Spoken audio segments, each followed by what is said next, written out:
নমস্কার বন্ধুরা, সুকুমারী রান্নাঘরে আপনাদের সকলকে জানাই অনেক অনেক ওয়েলকাম। আজকে আমি একটা পোলাও রেসিপি শেয়ার করব। পোলাওটা তৈরি করার জন্য আমি এখানে বাসমতি চাল নিয়েছি। চালটা ভালোভাবে ধুয়ে জলটা ঝরিয়ে নিয়েছি। আর নিয়েছি আমি এখানে 4 টুকরো ইলিশ মাছ। মাছগুলো পরিষ্কার করে নিয়েছি।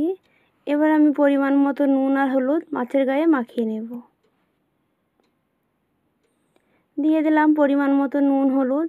এবার হাত দিয়ে খুব ভালোভাবে মাখিয়ে নেব। মাছে নুন হলুদ মাখানো হয়ে গেছে। এবার একটা ফ্রাই প্যানে আমি পরিমাণ মতো সাদা তেল দিয়ে দেব।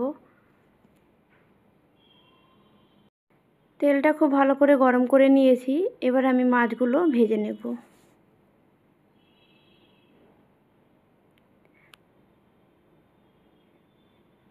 চার টুকরো মাছ আমি একসাথে ভেজে নেব। এক পিঠ ভাজা হয়ে গেছে মাছগুলো। এবার আমি উল্টিয়ে দেব। মাছগুলোকে উল্টিয়ে দিয়ে অপর পিঠটাও লাল করে ভেজে নিলাম। এবার আমি তেল থেকে উঠিয়ে নেব। সবগুলো মাছ ভেজে উঠিয়ে নিলাম। এবার একটা বড় কড়াই নিয়েছি পোলাও রান্না করার জন্য। ফ্রাই প্যানে যে তেলটা ছিল ওইটা আমি দিয়ে দিলাম কড়াইতে। এবার প্রথমে আমি বেরেস্তা তৈরি করে নেব। তার জন্য আমি 3টে মিডিয়াম সাইজের পেঁয়াজ তেলের মধ্যে দিয়ে দিলাম। নেড়ে চেড়ে এবার আমি পেঁয়াজগুলো লাল করে ভেজে নেব।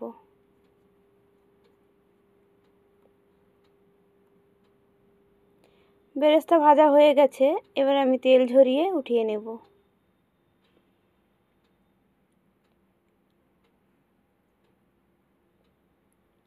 বেরেস্তাগুলো সব এখানে উঠিয়ে নিলাম। এবার ওই তেলের মধ্যে দিয়ে দেব ফোড়ন। দিলাম 2টো তেজপাতা আর 2টো শুকনো লঙ্কা। এবার দিয়ে দেব গোটা জিরে। হাফ চামচ গোটা জিরে দিয়ে দিলাম। ফোড়নটা খুব ভালোভাবে ভেজে নেব।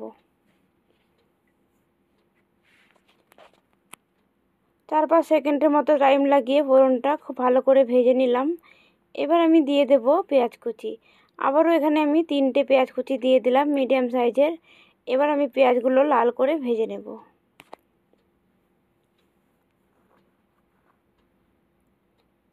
পেঁয়াজগুলো ভাজা হয়ে গেছে। এবার দিয়ে দেব আদা বাটা। আদা রসুন আমি একসাথে বেটেছিলাম, তাই আমি 2 চামচ দিয়ে দিলাম। 2 চামচ আদা রসুন বাটা দিয়ে দিলাম।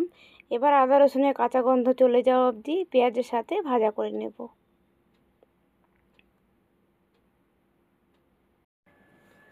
আদা রসুন বাটা প্রায় ভাজা ভাজা হয়ে এসেছে। এই পর্যায়ে আমি দিয়ে দেব টমেটো বাটা। একটা মিডিয়াম সাইজের টমেটো বাটা দিয়ে দিলাম। আবারও আমি ভালোভাবে কষিয়ে নেব। টমেটো বাটা দেওয়ার পরে খুব ভালো করে কষিয়ে নিলাম।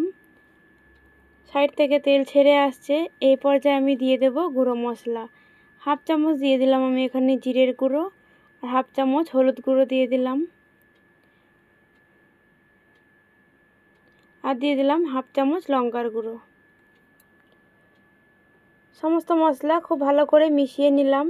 এবার সামান্য পরিমাণে জল দিয়ে আমি মশলাটা কষিয়ে নেব।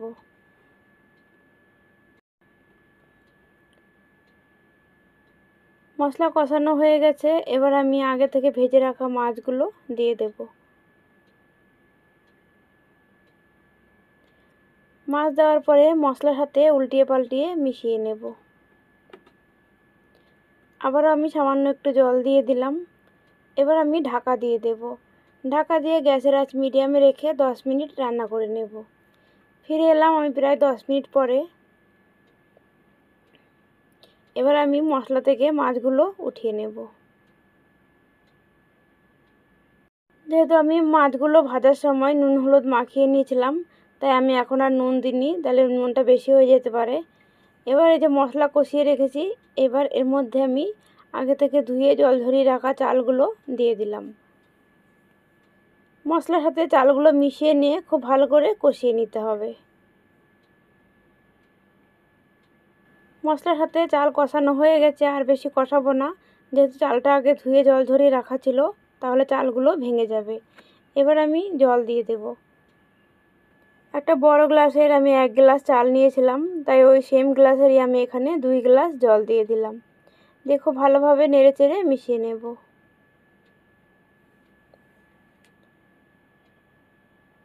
এবার আমি স্বাদ মতো নুন দিয়ে দিলাম।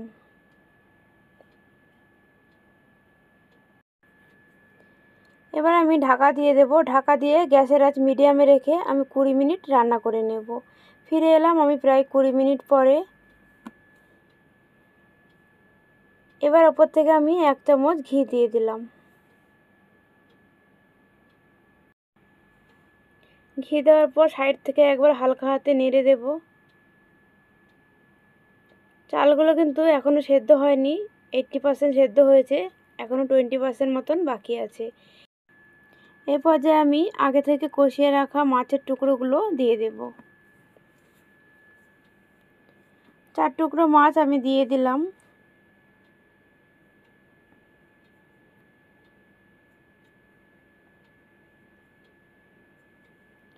মাছগুলোর ওপরে একটু চাল ছড়িয়ে দিচ্ছি।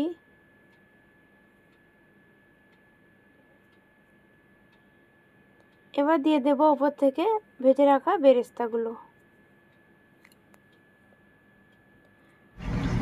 আর দিয়ে দেবো ভাজা মশলা।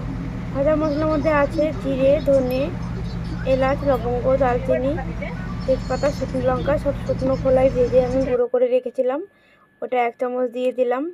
দিয়ে আমি ঢাকা দিয়ে আরও 5 মিনিট রেখে দিয়েছিলাম স্ট্যান্ডিং টাইমের জন্য। দেখুন পোলাও রেসিপিটি রেডি হয়ে গেছে। এবার আমি একটা প্লেটে নামিয়ে নিচ্ছি। তাহলে বন্ধুরা আজকে আমার এই ইলিশ পোলাও রেসিপিটি কেমন লাগলো অবশ্যই কমেন্টে জানাবেন। আর আপনারা বাড়িতে ট্রাই করবেন, আশা করছি আপনাদেরও ভালো লাগবে। তাহলে বন্ধুরা আজকের জন্য এইটুকুই। দেখা হচ্ছে নেক্সট ভিডিও অন্য কোনো রেসিপির সাথে। ততক্ষণ আপনারা সকলে খুব ভালো থাকবেন। ধন্যবাদ।